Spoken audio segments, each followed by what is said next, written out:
Welcome to Contractor Cuts, where we cover the good, the bad, and the ugly of growing a successful contracting company.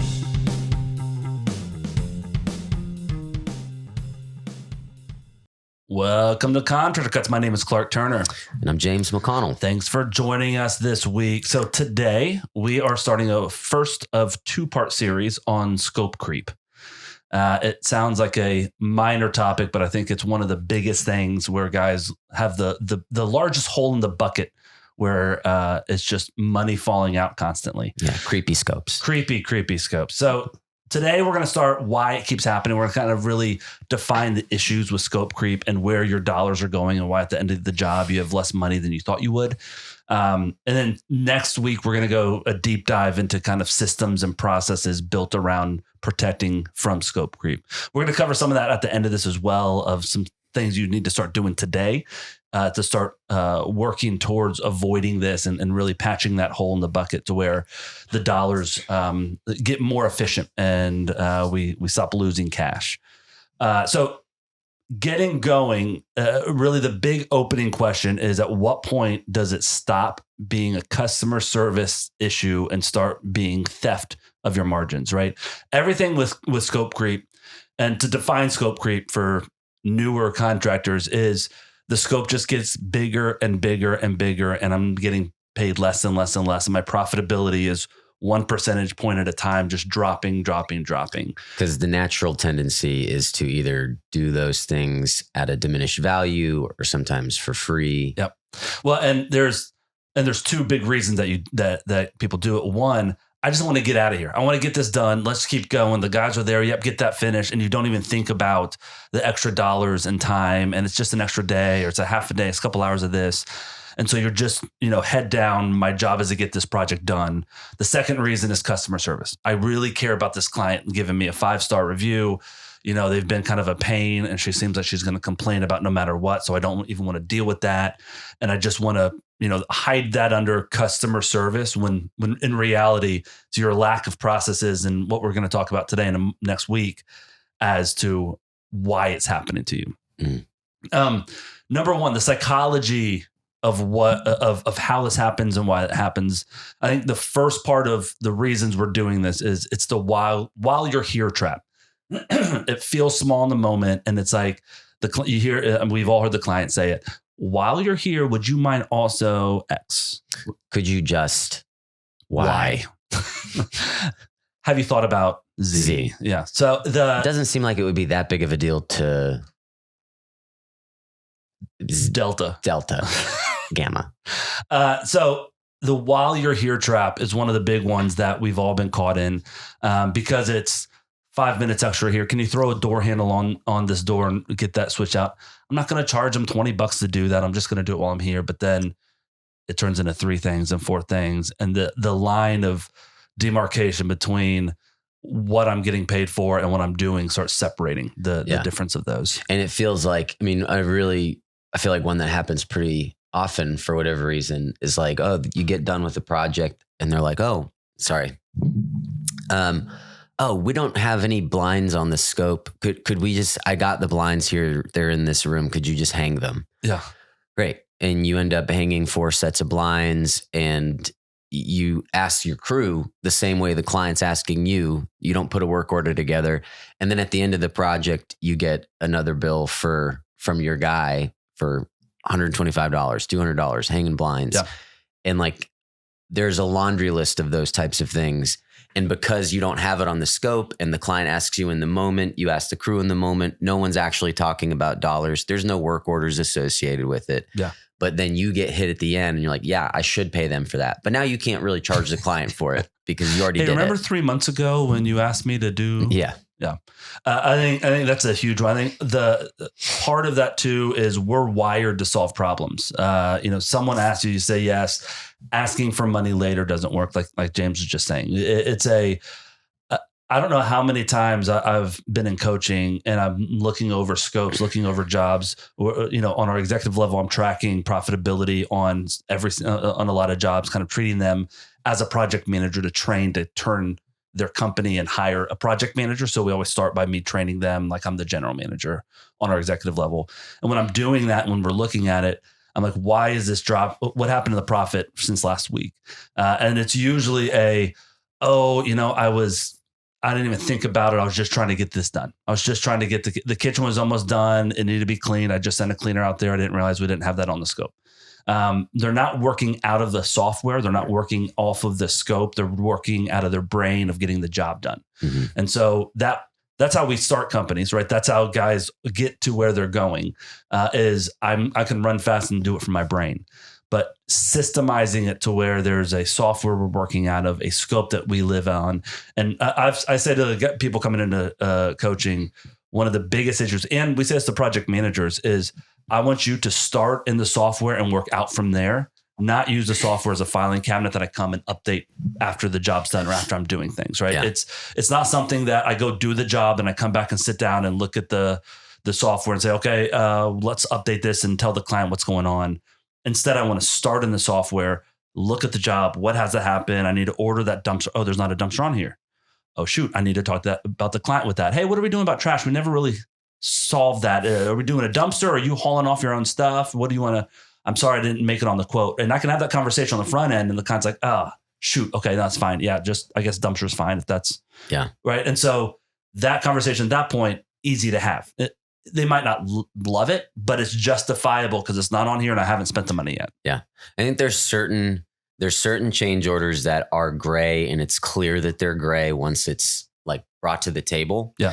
And then there's some of them that are like, you need to come hat in hand to the client and be like, don't gaslight them. Yeah. I felt gaslit by how you approached that fake scenario.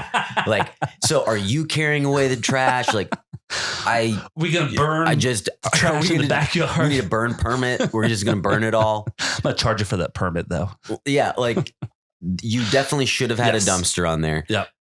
Go to them, say, hey, own it. Made a mistake. There is no dumpster on here. Like we talked about, everything that is on here is budgeted for. If it's not on here, it's not budgeted for. We need another $500 for a dumpster. Yep. So sorry. Yep. That's good. The next psychology of why this happens that we got down here is fear of conflict as well as self-doubt. It's crazy when, I've coached 50, 60 different companies. And when you get down to it, a lot of people just don't have self-confidence. They don't believe that they can write a scope well. I don't know what I'm doing. This client almost knows more than I do about this, and the truth of it is the client was on ChatGPT last night and learned a deep dive into, how to lace in hardwoods better. And all of a sudden I feel like a chump not knowing what they know. Or you just fear the conflict, right? Like, I just don't want to, this isn't worth the fight. Well, you're right. So you're paying $1,000 to not have one conflict of a conversation. So I think that's one of the reasons we see it happen. And the problem too is that it starts a pattern. The first freebie is great, but we're training clients that I realize I'm wrong and I'm going to pay for it. Or I realize something wasn't part of this and I'm going to pay for it. And so the issue with those, all of these, but especially that one, is when you start the pattern, it's an expectation set. Yeah. And so when I start saying, hey, you know what, I'm just going to do this for free. I got you. Or not even saying that, but just doing it, even though it wasn't on the scope, the client's like, yeah, okay. So subconsciously, James sitting in front of me realizes that, or the unsaid agreement is, when he wrote in a new bathroom, I don't care what's on the scope, he's giving me a whole new bathroom for this price. Right. It's like, well, no, just because I quoted a new bathroom and I left the hardware off, or I didn't add replace toilet on here, doesn't mean I'm doing everything for free. But they're assuming you are, because they didn't read the scope. They didn't go through it. We talked about it. We want a whole new bathroom, facelift on the bathroom. You said you were doing that. I signed off on your quote for $30,000. I'm not paying a change order for that. Right. And so there's that pattern of like, he already replaced the toilet. So obviously the hardware that needs to go in, the glass door, the mirror, all that should be included, just like the toilet. Yeah. Right. And so it goes from a $500, that's fine, I can eat this, to now I'm, $2,500 in of stuff that we're arguing about, because they subconsciously now believe from my first actions that I'm going to cover everything. Yeah. So we're really going to define this down into 4 types of scope creep. And we're deep diving into this because we've covered scope creep before and how to protect yourself. And it's been kind of a really... And you guys just don't get it. You can't freaking get it into your brains. No, it's something that comes up. And this is something that I've had people ask me about over and over again of how to protect themselves from this. Again, this is part of our systems and process that we give in coaching of how to protect yourself from this. So these are the 4 types of scope creep that we see. Number 1, we were just saying good intentions. You absorb it to keep the peace, and now it's a habit. I got good intentions. I'm just trying to help. I want the client to be happy with me, and then all of a sudden, now it's a habit. And the worst part of this, and this is something we've talked about in person, me and you in running jobs, is we can't have expectations that since I did blank for the client that they owe me now. Mm-hmm. Right. And that's something that we always get in our heads of like, I did that for free and I did that for free and I did that for free. And so on my side of the table, I'm like, I did all this stuff for free. Why are you complaining about that? You're so unappreciative. Yeah. And on their side of the table, they're like, he did exactly what I've paid him for. We're even. I owe him nothing, and he needs to go back and fix this because I paid him X and he did Y. Yeah. And so that's what we're doing. And so there's this conflict of expectations that happen with good intentions. I'm just trying to do it. I'm going to make them happy. I'm going to do this stuff.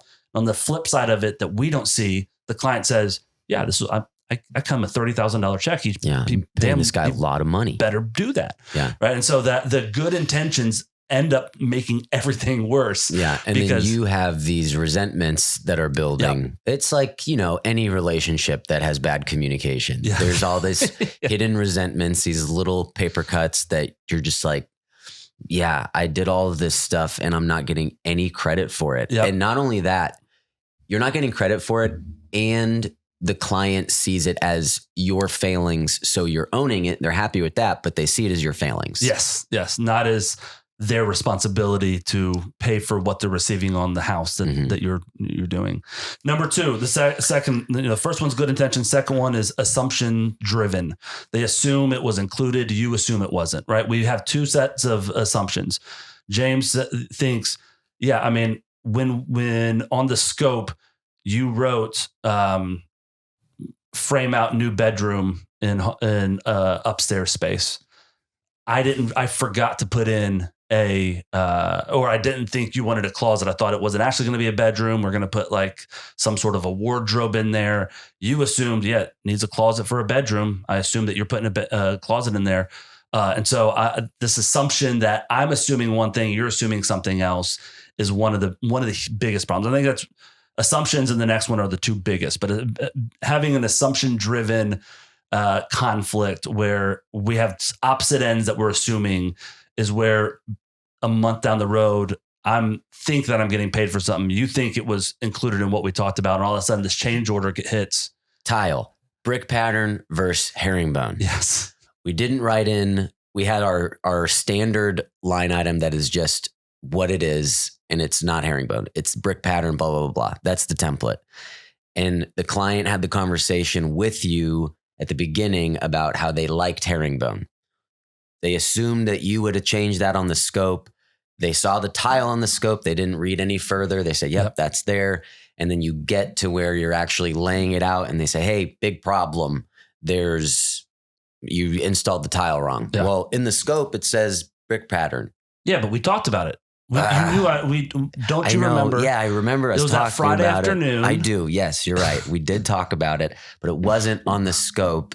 And when we reviewed the scope together, we talked through the tile. You never mentioned anything. So that's why it is currently brick. And you know what? I don't know the difference of brick versus you do, though, because you requested something different. So that's assumption driven. The third one, which is similar but different, is gray area, unclear scope language on the estimate. When it's paint the house, where we talked about the main area and I didn't realize they had a basement, and I wrote paint the interior of the house. Full interior paint. And for me, it was in all the areas we were already renovating on the main level. And I didn't even think about your basement. For you, it's like, great, I wanted the basement painted. It's a full interior. And so it's this unclear language, or even you're very similar, but full interior paint, and you even put the square footage. Yeah. And so it says full interior paint, but then your square footage doesn't include the basement. So no, it's very gray because you both have a point. Yep. What happens? What happens? Yeah. Or, something, breaks while you're working on it. Is that, let me go back from breaks. Something of like with flooring. Let's go back to paint. That's the best Great. example. Let's go back to paint. So when I put in there paint walls in living room, well, it's already a white. I've budgeted for 1.5 coats to keep it white. And they come in and they're like, actually, we want it purple. And it's like a dark purple. Well, that's going to be 3+ coats for me to get it that dark of a deep of a color on these white walls.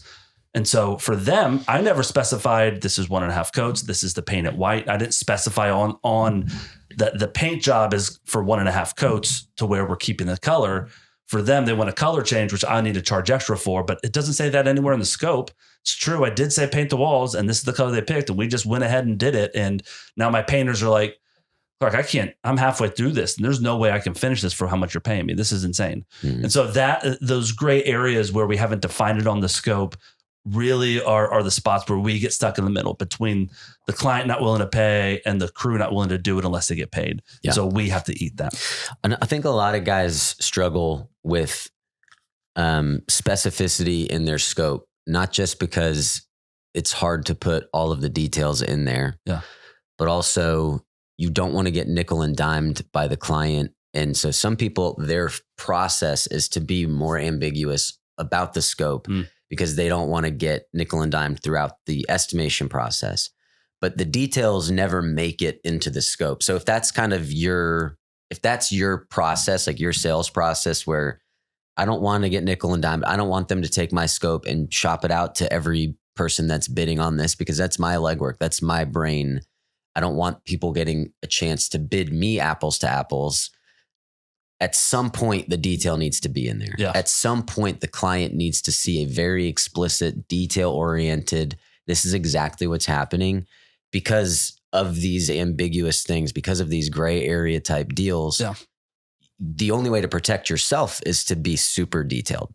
And along with that, I think the truth, the reality, if we were real with ourselves on let's do it on what you just said is we write a scope and it's pretty broad because I've got 5 scopes to write and I got an hour and a half before I got to be at dinner with my wife. And so I'm just buzzing through 5 different scopes, knowing I'm not going to land most of these. So I bid 5 different projects in one afternoon. The scope is very, very broad just so I can get it out there. They say, let's go, let's do it. And I don't take the time to go back and revise it. I just, okay, cool. They're ready to go. Let's on to the next. It's a time management issue and it's a detail issue of like, cool, we're good to go. I've checked the box that the scope's written and it's approved. Let's keep going. And so you write it in conditions of I'll come back and fix this if they want to move forward, or I'll refine it then. But then you're ready to move forward and I got guys that want to start on Tuesday. So let's go. Let's run. And so there's not the pre-construction phase and some other stuff we're going to talk about that allows you to really refine and define the scope. So the last one of our 4 types of scope creep is a client-driven scope creep. And let me explain this one. There have been so many times that I've had a client that has a budget. Let's say the budget's $100,000. And then almost every single time I have a client with a budget. I don't mean to be cocky. Dang. Yeah. So the client has a budget of $100,000 and they can't go spend over that. And then all of a sudden, the husband really wants that cool little feature on his bar set up. And so we're going to go to 108. And so then the wife needs to upgrade those countertops. And so we're at 115 and they've stressed themselves beyond their scope. And then the inspector comes in and the inspector says, hey, this electrical failed. We need this, and this done. And you're going to need to run new, blah, blah, blah. You need arc fault breakers. Yes. And so now we need a $12,000 change order for the amount of electrical work to do. So their max budget of $100, and then they spend an extra $15 on their credit cards just to get what they wanted. And now we're up to, 125, 130. And they're selling their plasma. they're freaking out. Literally, what are we going to sell? How are we going to do this? can you talk to your parents? Would they loan us money? And there's that conversation happening. So we've gone 30% above their original budget, and it was legitimate change orders and stuff that they requested and got it over there, and they spent more than they could afford, and they're already stressed out and everything is stressful. And then all of a sudden, oh shoot, I forgot to replace the shower in the bathroom reno. So I don't have a line item in here for a shower pan and tile and replacement of that bathtub. And because of, and going back up to the psychology, the fear of conflict, the trying to keep everything kind of on the level, because their anxiety now is super high. And even though it's very clear that this hasn't been your doing, you're going to feel obligated in certain ways to make this a better experience for both of you. Because they're going to say, you're going to be embarrassed during that conflict. They're going to be like, wait, you were renovating my bathroom and my kitchen, and you forgot the most important part of the bathroom. Like literally we picked out tile together. We talked through the tile pattern. We did this. I like, this is construction 101, man. This should be included. Like, how do you miss the actual shower in the bathroom as we're and so that you get that conversation with them, and you're like, you're right. I'm an idiot. Yeah. You're right. And so you're getting beaten down, but I'm not going to eat $8,000, and they don't have $8,000. And so what are we going to do? Because we've already put the deposit on the upgraded countertops, and we've already installed the upgraded bar here. Like, what do we do now? And so there's the client be like, well, I don't have the money for it. You got to figure out how to do it. And you got to say, we can't complete this renovation without you finding $8,000 more. And so there's that tension right there that the client driven is, they have change orders first that they want to spend over their budget, and then other change orders that they might not want but are justified by the city. And then we figure out we missed something on the scope, or something wasn't written. And so what do we do about that? So those are really the four types of scope rate: good intentions, assumptions driven, gray area, and client driven. I think one thing with these, when we start dissecting how to solve this, the first thing I want you to think about is, it's not just $1,000 that I'm eating on this job. Right now, you're running jobs. You're doing one at a time, 2, 3 at a time by yourself. You're making $1,000. You got to eat $1,000 on this job, and every single job it feels like I'm eating $800, $1,200, and it is what it is. I'm just trying to get on to the next job. Cost of doing business. Yeah, and every single job I'm just going to lose on this one, and then you've lost on every single one. And so because it's the habit and it's the system that you're in. And so one thing I always want to shine a light on is, some guys are like, that's just cost of doing business. But you look at it and say, okay, I'm going to build to have 2 or 3 project managers one day at this company. We're going to be doing 150 jobs a year one day at this company. And if I set up my systems to lose $1,000 per job, I'm literally losing $150,000 a year. This doesn't work on scale. Yeah. And you're not going to be able to scale until you get it solved on the small picture. So where you're at today is where we have to be really tight on this. Not like, those professional companies that are giant, they have all this stuff locked in. They don't get there and then lock it in. They start locking it in at your size of your company. And that's how you start growing to the next level and be able to provide cash that you can then grow with. So the scaling issue is one of the big things that I always try to harp on. It's in the moment, it's like, I'm just going to lose on this one thing and let's keep going. But that it's a bigger picture than that. Yeah. Something else you're losing: time. You can't start the next job. We got to, the timeline slips. Every freebie is time stolen from the next job. And so I need to get paid for the extra 3 days that we're going to be out here. Even if it's a 30 minutes of work, it might be, we've used this example before. I'm framing out a house. The client, my sheetrock comes tomorrow. We're walking it at 9 p.m. the night before the sheetrock comes. And the client says, hey, this one little kick out at this wall, can you move it like 6 inches back? Yeah, they'll take me 30 minutes to do it framing wise. My framers will come tomorrow. I don't have the tools. I don't have the wood, but my framers can do it tomorrow. Well, I got to push my sheetrock guys. And now that pushes to next week. Well, they already have a job next week. So they're going to have to skip and wait till that job's done before I can get. So now we've lost a week on the job because you wanted a 30-minute change in the wall. Yeah. So who's paying for that? Because the client's like, you want me to pay how much? Well, I need to make $1,000 a day. I need your $5,000 change order for that 30-minute fix. Clients, no way. I'm Yeah. not doing that. And so when we look at a 30-minute fix here, just give us an extra $100 on my framer, come do it. Not a big deal. But I've lost a week of my time for $100. And when I say my time, it's I can't start the next job. And Yeah. this job going a week longer isn't able to invoice a week more worth of work. Which is why when you do these things and you're trying to be good and you do it at no cost to the client, it's hurting you double, triple, because the opportunity cost of that next job, like you're not accounting for any of that. So the triple hit is I lost money because I just ate it. It took extra time, and so I lost opportunity cost of not being on the next job.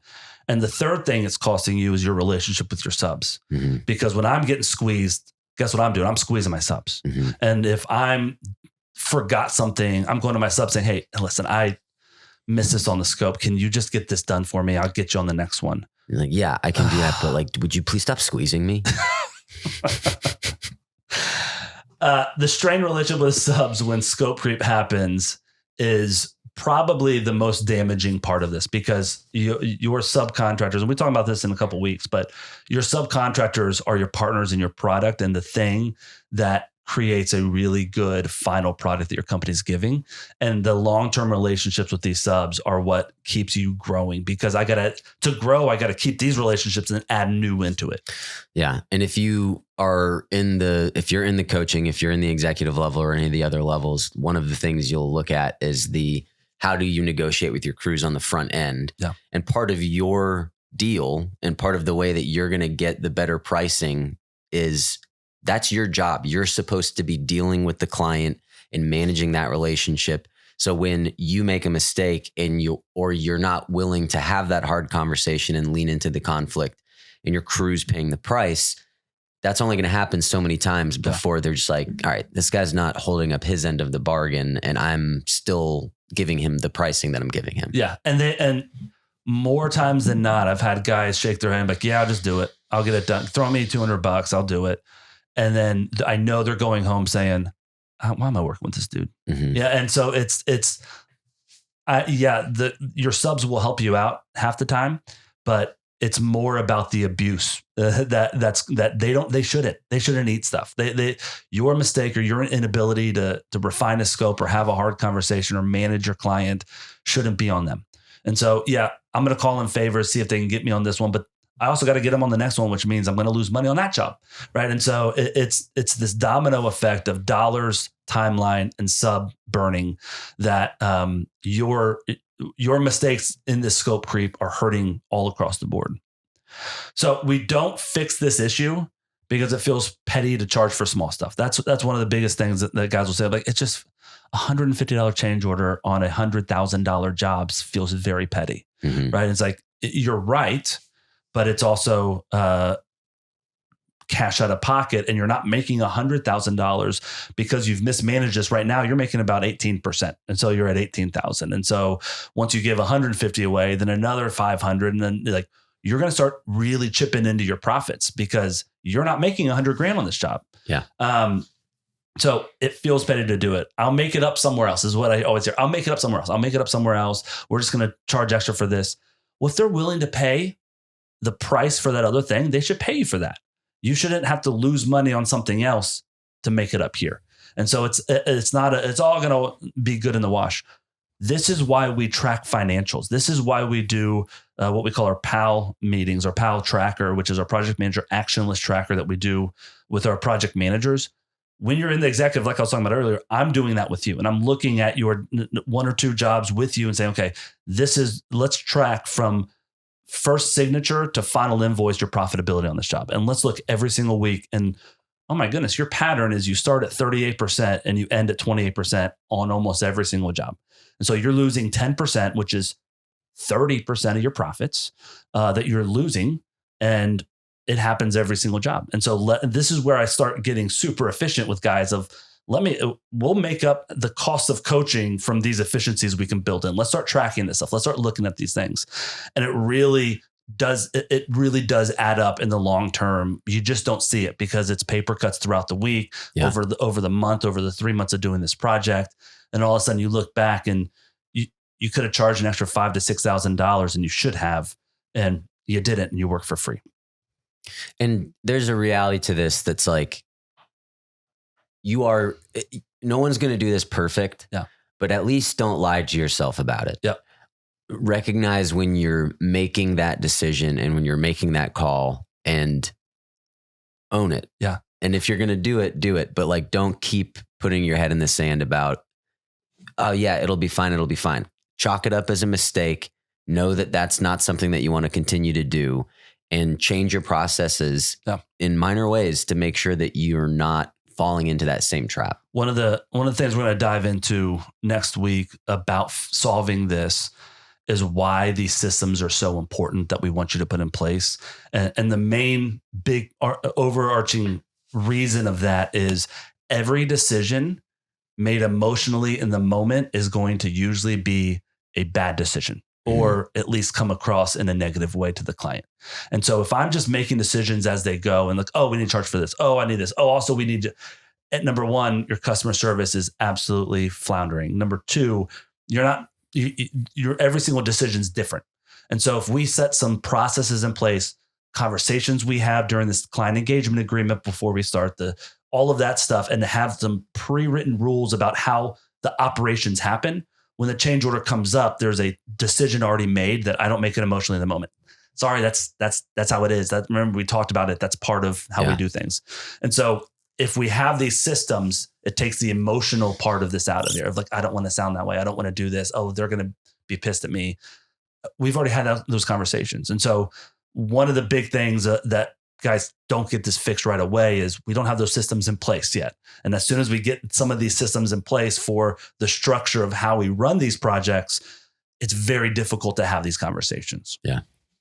So ending today's podcast before next week's going into solving all this, there's one take home, kind of a free starting rule that we want you to do of documentation and how to do this. So if you're doing nothing else after listening to this podcast, anytime a client asks for something not on the estimate, no matter how small, you're going to say this: great, let me take a look at this and write this up real quickly. What do you mean write it up? Well, let me figure out how much it's going to cost to do that. Oh, I thought that was part of your quote. It isn't. If you look at my estimate, it's not, right? And so going in and starting to write it up. Number two, if it's too small and you just want to eat it, that's okay. Write it up. We're going to write it up. You don't have to charge them. You don't have to make it a big deal. Just get in the habit of naming it and putting a price next to it and saying, hey, doing that, replacing those door handles you want, that's about $150 worth of work. I'm looking at my profit margin right now. I think I can spare 150. I'm going to eat this one for you, but I'm going to put on the scope as a $0 line item. And I'm going to put in the description $150 comped per Clark Turner. Right. And so we're going to document it. We're going to put it on the scope. We're going to price it, and then we're going to eat it purposefully. Nom, nom, nom. And there's a reason for that. And we're going to talk about that a little bit more next week. But the main reason why that works is we're not a pushover. We're not just doing stuff for free. We're agreeing subconsciously that the scope is what we're living off of. And so I'm going to add it to our scope and eat it. And I'm also showing them that wasn't on the scope, and therefore I'm losing money. So the next time it happens, I do charge them for it. So I can't say, hey, remember, I already ate that other thing. I got to charge you for this. I can't keep eating stuff that wasn't on the scope. And so the ammunition that we want to use against them later to protect ourselves, we actually have. We started this podcast out earlier saying there's so many times that I think I'm owed all this and they think it was part of the scope. And there's that animosity when I'm like, what the heck, man, you keep trying to do this and that's not fair. If you do this, you're taking all that away. Cause it's like, oh, he knows that that's on the scope, or that wasn't on the scope and that it should be extra. And he's not going to argue it because I'm doing it for free. And so it's a win-win, flipping it to where now psychologically he knows anything more will be charged. And you're right, Clark, it wasn't on the scope. Yeah. And there's a fine time right there to stop and say, hey, I'm going to eat this one. I'm going to write it up, put it in there. I'm comping it. Would you do me a favor? Look through this scope again and make sure there's not other little small things like this that are going to pop up, because our job together is to make sure that this scope, before we started it, everything was included. There's only going to be so much, I need your help in doing that, because yes, I am the construction professional, but I also can't read your mind. Yeah. And I need your help making sure that everything that you're expecting to see here is included in the verbiage. Speaking of gaslighting, what you just said, I've done before where I've looked at the scope myself and be like, oh, and I found other things that were missing. Yeah. I'll print the scope out. I'll go meet with the client at their house and be like, hey, let's look through this. Make sure we have all of this on here. And we'll find the things together. Instead of me saying, hey, we got another change order for you. I'll say, hey, I don't want that to happen again. Before we get too deep into this, look over the scope. Let's go through this. Okay. So the bathroom, we're doing this and it says brick pattern. We're doing brick. And I know that they want herringbone, but I'm going to point that out here and gaslight a little bit, but be like, oh, shoot, you're right. You did say herringbone. Now, let me talk to you about why we charge extra for that, because this is how much time it takes. We need extra tile. The patterns, you got to cut them a certain way. Like all of that conversation, like, listen, I'm going to talk to my tile guy, see how cheap he can do it for. I'm just pass that cost on to you. Like I'm not marking that up or making a profit on it, but let me go talk to him. Let's see what we can do for the herringbone. Usually it's about $1,800 extra. But let's see what I can do. Let me see if I can grease these wheels a little bit. I've already talked to my tile guy, and he's willing to do it as part of it. Yeah. And so I've already set the bar of $1,800 change order for this size bathroom, and the tile guy's like, "Oh yeah, I already heard. I thought that was part of this."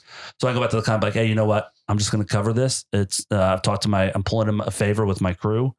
I can't have him do anything extra for me for free, but I'm going to cover this out of my pocket. He owes me a big one. I DJ'd his bar mitzvah a long way back." So yeah, there's an art with some of this. I don't want to lie, but I also want to, if I find that out, I want to find out with them and us discover that together. So writing it up, that's all I want you to do this week. If you find something that happens on your job sites, a client asks you to do something, even if you're going to do it for free, I'm going to look at the scope. I'm going to write it up. I'm going to put it on there. I'll give a $0 line on if I'm going to do it, but I'm going to name the price. That's setting the client's expectations, setting subconsciously how this job's going to run.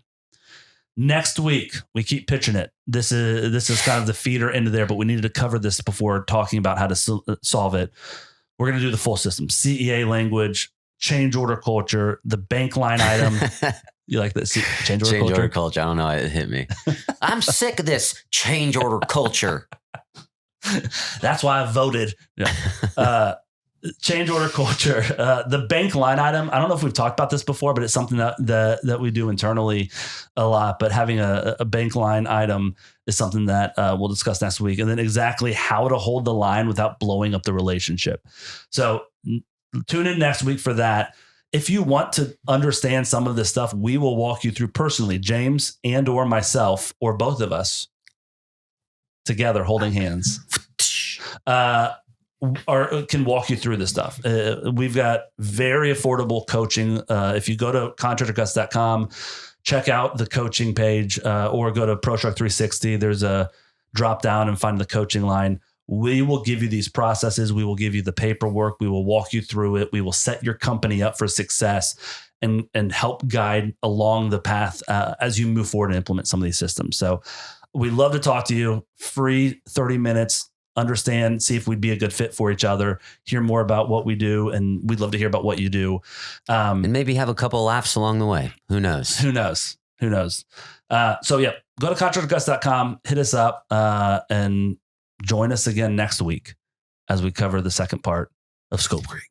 Great hook. All right. See you guys. Bye. Bye.